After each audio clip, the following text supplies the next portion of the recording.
جو چیز اپنے اختیار میں نہیں ہے اس پہ کبھی بھی ٹینشن نہیں لینی چاہیے. ہمارے اختیار میں نہیں ہے تو تقدیر کا مطلب یہی ہے. جو چیز اختیار میں نہیں ہے اس کی نسبت کس کی طرف کرو؟ اب اللہ کی ہمارے ساتھ یہی مرضی, ہم اسی تقدیر پہ راضی ہیں. اور جو اپنے اختیار میں ہے اس کو چھوڑو نہیں. لوگ الٹا کر رہے ہیں, جو چیز اختیار میں ہوتی ہے پھر بھی نہیں کرتے. نقصان ہوتا ہے کس پہ ڈالتے ہیں؟ اللہ پہ ڈالتے ہیں. آپ کے اختیار میں تھا, آپ صحت بنا سکتے تھے. ڈاکٹر نے کہا کہ آپ کا جو کولیسٹرول ہے اتنا بڑھ چکا ہے کہ آپ گھی کا ڈبہ بن چکے ہیں. تھوڑے دنوں میں اگر آپ نے یہ نلی نہاری, مغز نہاری اور لڈو اور مٹھائیاں نہیں چھوڑی تو آپ ایک دھماکے کے ساتھ بولو پھٹ جائیں. ابھی آپ کے اختیار میں ہے نا اس کو کم کرنا. بولتے کیوں نہیں میرے بھائی؟ جاگنگ کرو, واکنگ کرو, کچھ کھانے پر کیا کرو, کنٹرول کرو, کو لڈو مڈو کم کرو. شوگر کے پیشنٹ بنتے جا رہے ہو آپ, لیکن آپ فوراً کیا کہتے ہو؟ اب ہے موت کا ایک دن متعین. وہ فلانے کو ہم نے دیکھا ہے سب کچھ کھاتا ہے, بہنوں کی وراثت تک کھا گیا, پھر بھی 100 سال نکال کے گیا. اب ہے یہ ڈاکٹروں کی بنائی ہوئی باتیں. آپ کو کراچی میں ایسے بہت سے لونڈے لپاڑے ملیں گے جو قدرت کی طرف سے بے روزگار نہیں ہیں, اپنی سستی اور کاہلی کی وجہ سے بے روزگار. ایک نمبر کے سست, کچھ بھی نہیں کرتے سوائے رزق بڑھانے کے وظیفوں کے. مجھ سے پوچھتے ہیں روزی بچانے کا وظیفہ بتا دیں. میں نے کہا جتنا ٹائم وظیفہ میں لگائے گا اتنا ٹائم جاب تلاش کرنے میں لگا دے. جب دنیا مانگنی ہوتی ہے تو مانگنے کا سلیقہ خود بخود آ جاتا ہے. جب اللہ سے مانگنا ہوتا ہے تو وظیفوں پہ آتے ہیں. تو اللہ کو سب سے زیادہ جو عمل پسند ہے نا وہ اپنے آپ سے مانگنا, کہ کوئی اللہ سے مانگے. حضرت مولانا اشرف علی تھانوی نے یہ بات لکھی ہے کہ دعاؤں میں جب کام ہوتا ہے تو انسان نسبت کس کی طرف کرتا ہے؟ اللہ کی طرف. وظیفے سے کام ہوتا ہے نا تو وہ یہ سمجھتا ہے کہ کام تو ٹھیک ہے اللہ نے کیا, لیکن یہ طاقت کس کی تھی؟ وظیفے کی پاور ہے کہ اللہ کو سمجھ میں بات آ گئی. میں وظیفوں کو ناجائز نہیں سمجھتا, لیکن دعاؤں کو فوکس کرو. تو آپ کیا کر رہے ہو؟ اسباب اختیار نہیں کر رہے, نہ صحت کے اسباب, نہ جاب کے اسباب. کاروبار وہ کریں گے جس کا نہ سر نہ پیر. کام الٹا کر رہے ہیں, جس کام میں ذرہ برابر تجربہ نہیں ہے, ایکسپیرینس نہیں ہے, وہ بزنس شروع کریں گے.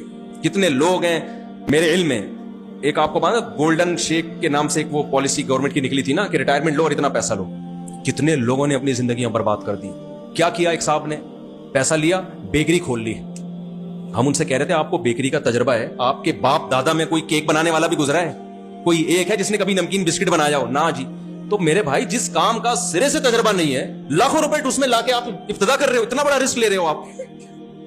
فوراً جواب میں پتہ ہے کیا؟ کھلانے والا کون ہے؟ اللہ. اس نے کہا محنت کرو, جو مقدر میں ہوگا ملے گا. روڈ پہ آ گئے, بیویوں کو طلاقیں ہو گئیں, بیویاں بھاگ گئیں. یہ ہوائی باتیں نہیں ہیں, مشاہدے پر مبنی باتیں ہیں.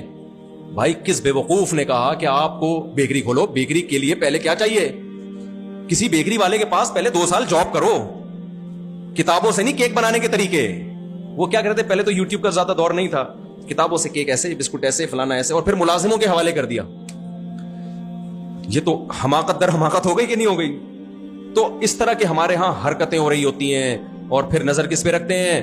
اللہ پہ. آپ نبی صلی اللہ علیہ وسلم کی زندگی دیکھو, کیسے ہر چیز کے سوٹیبل اسباب اختیار کیے ہیں. کیسے اسباب.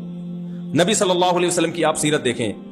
غزوہ بدر میں بھی ہوا یہ ہے کہ نبی صلی اللہ علیہ وسلم کا لڑائی کا ارادہ نہیں تھا, ورنہ 313 کو 1000 سے لڑنے نہ لے کے جاتے آپ صلی اللہ علیہ وسلم. نبی صلی اللہ علیہ وسلم کا ارادہ تو ایک تجارتی قافلہ جا رہا تھا, اس پہ حملہ کرنا تھا. اس کے لیے وہ 313 کا عدد ٹھیک تھا, وہ تو اللہ نے لڑوا دیا تاکہ اسلام کا ایک معجزہ ظاہر ہو اور اسلام کی طاقت ظاہر ہو. اللہ یہ بتائیں کہ اس جنگ میں اللہ کس کے ساتھ ہے؟ مسلمانوں کے ساتھ ہے. یہ ایسا ہی ہے جیسے بغیر باپ کے اللہ نے عیسیٰ ابن مریم کو پیدا کر دیا تاکہ پتہ چلے کہ میں بغیر باپ کے بھی پیدا کر سکتا ہوں. باپ نے کہا لو بھائی, اللہ کی طاقت ہے, اللہ بغیر باپ کے پیدا کر سکتا ہے, تو جو بغیر باپ کے پیدا کر سکتا ہے وہ ماں کے بغیر بھی پیدا کر سکتا ہے. لہذا اے اللہ میں شادی نہیں کروں گا, مجھے ویسی اولاد دے دے. تو یہ حماقت کی بات ہوگی کہ نہیں ہوگی؟ بھائی معجزے اور کرامتوں پہ حکم کا شریعت کا مدار نہیں ہوتا. شریعت آپ کو کہتی ہے گراؤنڈ ریئلٹی کو سامنے رکھ کے فیصلہ کرو. اسی میں لوگوں کی کچھ غفلتیں اور بتا دو. دیکھو اسی میں غفلت ہے. میں بہت دفعہ لوگوں کو بتاتا ہوں, بیٹی کی شادی ہو گئی, داماد کیا نکلا؟ نشئی نکلا, مارتا پیٹتا ہے, جنگلی نکلا. اب آپ اس کو ٹھیک ہونے کے لیے ایک ٹائم دے دیں کہ بیٹا تمہارے پاس ٹھیک ہونے کے لیے اتنے دن ہیں.